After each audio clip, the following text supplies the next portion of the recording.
ये रोजे छोड़ेंगे ही नहीं। और जब आप सल्लल्लाहु अलैहि वसल्लम रोजे ना रखते तो हम कहते कि अब आप सल्लल्लाहु अलैहि वसल्लम रोजे रखेंगे ही नहीं। मैंने नबी सल्लल्लाहु अलैहि वसल्लम को रमजान के अलावा किसी और महीने में मुकम्मल महीना रोजा रखते हुए नहीं देखा, और मैंने इन्हें शबान के अलावा किसी और महीने में ज्यादा रोजे रखते हुए नहीं देखा। ये सही बुखारी में 1833 हदीस नंबर है। मुस्लिम शरीफ की ये रवायत है कि नबी सल्लल्लाहु अलैहि वसल्लम शबान के महीने में तकरीबन सारा महीना ही रोजा रखा करते थे। ये और एक और रवायत के मुताबिक जब नबी सल्लल्लाहु अलैहि वसल्लम मदीना तशरीफ लाए, इस वक्त से मैंने इन्हें रमजान के अलावा किसी और महीने में मुकम्मल रोजे रखते हुए नहीं देखा। ये मुस्लिम 1955 है।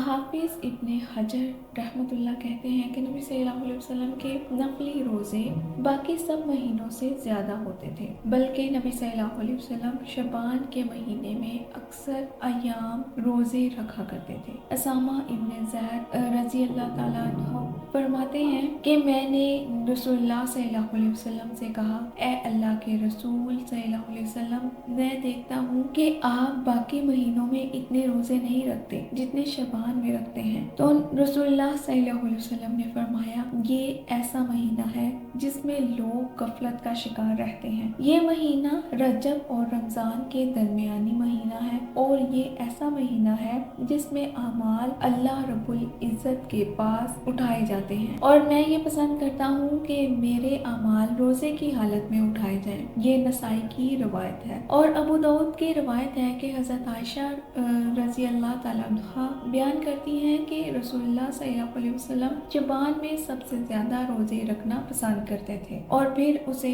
रमजान के साथ मिला लेते। इसी तरह नबी सल्लल्लाहु अलैहि वसल्लम ये फरमाते कि रजब और रमजान के दरमियान शबान वो महीना है जिसमें लोग गफलत का शिकार रहते हैं। इसमें इशारा है कि जब वो अजीम महीना यानी रजब और रमजान इसके आगे पीछे आए तो लोग इसे छोड़कर इनमें मशगूल हो गए, तो इस एतबार से इसे गफलत बढ़ती जाने लगी। और फिर बहुत से लोगों का ये ख्याल था कि रजब के रोजे शबान में रोजे रखने से अफजल हैं, इसलिए रजब हुर्मत वाला महीना है। हालांकि मामला ऐसा नहीं है, बल्कि साबिक़ा हदीस में तो इस बात का इशारा पाया जाता है कि बाज़ औक़ात जिन औक़ात और जगहों में और अशखास की फजीलत मशहूर हो चुकी होती है, इसके अलावा दूसरे इससे भी अफजल होते हैं। और इस हदीस में ये भी दलील है कि लोगों की गफलत वाले औकात में अल्लाह की अताअत करना मुस्तहिब है, जैसे कि सल्फ में से कुछ हज़रात नमाज इशा और नमाज मगरिब के माबीन नमाज पढ़ना मुस्तहिब समझते और कहते थे कि ये गफलत का वक्त है। और इसी तरह बाजार में अल्लाह ताला का जिक्र करना भी मुस्तहिब है, क्योंकि ये जगह भी गफलत वाली है। क्योंकि ये हदीस में ज्यादातर गफलत का जिक्र हुआ है कि गफलत वाले औकात जब लोग गफलत में हो तो अल्लाह का जिक्र करो, तो इससे हम ये ले सकते हैं कि गफलत में जब लोग पड़े हो तो अल्लाह का जिक्र करना मुस्तहिब है। ऐसा करना किसी भी अमल को पोशीदा रखने का बायस होता है, और फिर नवाफिल को पोशीदा रखना छुपाना ही अफजल है। खासकर रोजा जो कि बंदे और उनके रब के माबीन एक राज होता है, इसीलिए ये कहा जाता है कि इसमें कोई रिया नहीं होती। बाज़ सल्फ सालिहीन कई साल तक रोजा रखा करते थे, लेकिन किसी को भी इसका इल्म नहीं होता था। वो जब घर से बाजार निकलते तो इनके पास 2 रोटियां होती, इन्हें सदका करते थे, जबकि इनके घर वाले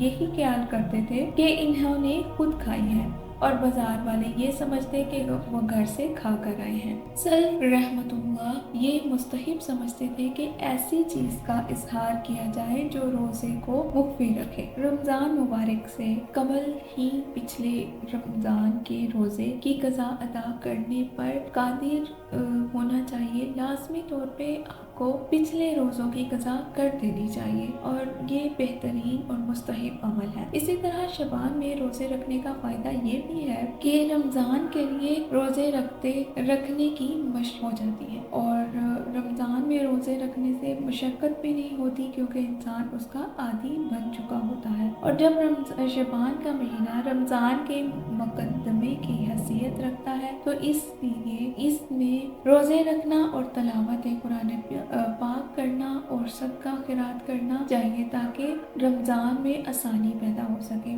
اور جب شعبان کا مہینہ رمضان کے مقدمے کی حیثیت رکھتا ہے تو اس لیے اس میں روزے رکھنا اور تلاوت قرآن پاک کرنا اور صدقہ خیرات کرنا چاہیے تاکہ رمضان میں آسانی پیدا ہو سکے۔ شعبان کے بارے میں کہا جاتا ہے کہ شعبان کا مہینہ کاریوں کا مہینہ ہے۔ جب شعبان کا مہینہ شروع ہوتا ہے تو حبیب بن ابی ثابت کہتے ہیں کہ یہ قرہ کرام کا مہینہ ہے۔ شعبان کے مہینے کے شروع ہوتے ہی یہی عمر بن قیس الملانی اپنی دکان بند کر دیتے تھے تاکہ قرآن مجید کی تلاوت کے لیے فارغ ہو سکے۔